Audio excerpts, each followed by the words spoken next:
Party സെന്ററിന്റെ ഫ്രണ്ടിലെത്തിയപ്പോൾ ഒരു ഉമ്മൂമ്മ നല്ല അടിപൊളിയായിട്ട് ഡാൻസ് കളിക്കുന്നുണ്ട്. തുനീഷ്യൻ സോങ് ആണെന്ന് തോന്നുന്നുണ്ട്. അവരെല്ലാവരും നല്ല രീതിയിൽ തന്നെ സപ്പോർട്ട് ചെയ്യുന്നുണ്ട്.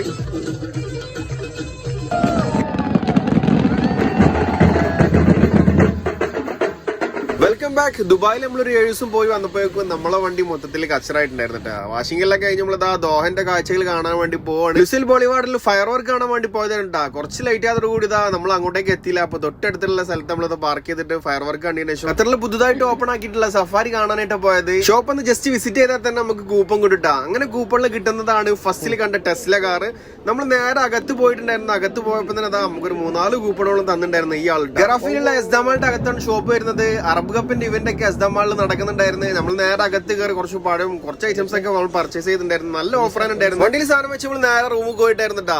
നെക്സ്റ്റ് ഡേ നമ്മൾ വീണ്ടും തലേ ദിവസത്തെ ഫയർ വർക്ക് കാണാൻ പറ്റാത്ത സങ്കടം തീർക്കാനായിട്ട് നമ്മൾ നേരെ ലുസൈൽ ബോളിവാർഡിൽ എത്തിയിട്ടുണ്ടായിരുന്നു. പല ടൈപ്പിലുള്ള ഇവന്റ് സ്ട്രീറ്റിൽ നടന്നുകൊണ്ടിരിക്കുന്നുണ്ടായിരുന്നു. നമ്മൾ വെയിറ്റ് ചെയ്തോണ്ടിരുന്നത് ഫയർ വർക്ക് ഇരുന്നതാ. അങ്ങനെ ഫയർ വർക്ക് സ്റ്റാർട്ട് ആയിട്ടുണ്ട്.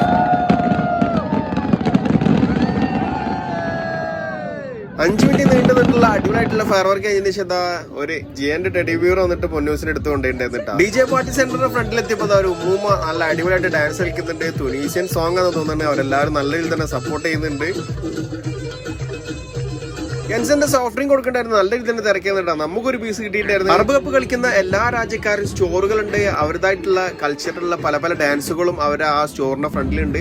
നമുക്ക് അവരുടെ രാജ്യത്തുള്ള പല ഐറ്റംസുകളും നമുക്ക് അവിടെ പോയിട്ട് പർച്ചേസ് ചെയ്യാനും പറ്റുമായിരുന്നു. എല്ലാ രാജ്യത്തിന്റെയും സ്റ്റോറിന്റെ ഫ്രണ്ടിൽ കൂടി പോയിട്ടുണ്ടായിരുന്നു. നല്ല വ്യത്യസ്തമായിട്ടുള്ള കാഴ്ചകൾ കാണാൻ പറ്റിയിട്ടുണ്ടായിരുന്നു. ലുസൈൽ ബോളിവാർഡ് സ്ട്രീറ്റിന്റെ 2 സൈഡിലായിട്ടായിരുന്നു സ്റ്റോറുകളൊക്കെ ഉള്ളത്. അറബ് കൺട്രീസ് ആയതുകൊണ്ട് തന്നെ എല്ലാ സ്റ്റോറിന്റെ ഫ്രണ്ട് പോയി കഴിഞ്ഞാലും വ്യത്യസ്തമായിട്ടുള്ള അതാത് രാജ്യത്തിലുള്ള അവരെ ടേസ്റ്റിൽ ഉണ്ടാക്കുന്ന ഗാവ ഉണ്ടായിരുന്നു. അതുപോലെ തന്നെ ഡേറ്റ്സും നമുക്ക് കിട്ടിയിട്ടുണ്ടായിരുന്നു. അറബിന്റെ ഫൈനൽ മാച്ചും ലൂസേഴ്സ് ഫൈനലും മാത്രം തന്നെ ഉള്ളൂ ഇനി ബാക്കിയായിട്ടുള്ളത്.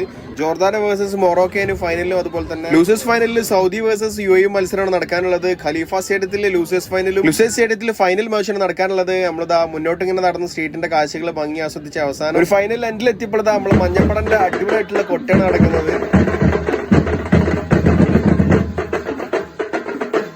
ബോളിവാർഡ് സ്ട്രീറ്റ് മൊത്തത്തിൽ ഇളക്കി മറിച്ചിട്ടുണ്ട്. മഞ്ഞപ്പട ടീം അവരെ ബാക്കിലായിട്ട് ഒരുപാട് പരേഡിന്റെ ടീം ഉണ്ടായിരുന്നു. നീണ്ട 1-2 മണിക്കൂറോളം നമ്മൾ അവിടെ സ്പെൻഡ് ചെയ്ത് കാഴ്ചകൾ അവസാനിച്ചതിന് ശേഷം നമ്മൾ തൊട്ടടുത്തുള്ള ടീ വേൾഡ് പോയിട്ട് ചായയും അതുപോലെ തന്നെ ഷവർമ കഴിച്ചു നേരെ അവിടെ നിന്ന് ഇറങ്ങിയിട്ടായിരുന്നു. അപ്പൊ ഈ രീതിയിലൊക്കെ ആയിരുന്നു കാഴ്ചകൾ. അപ്പൊ സീ യു, ബൈ.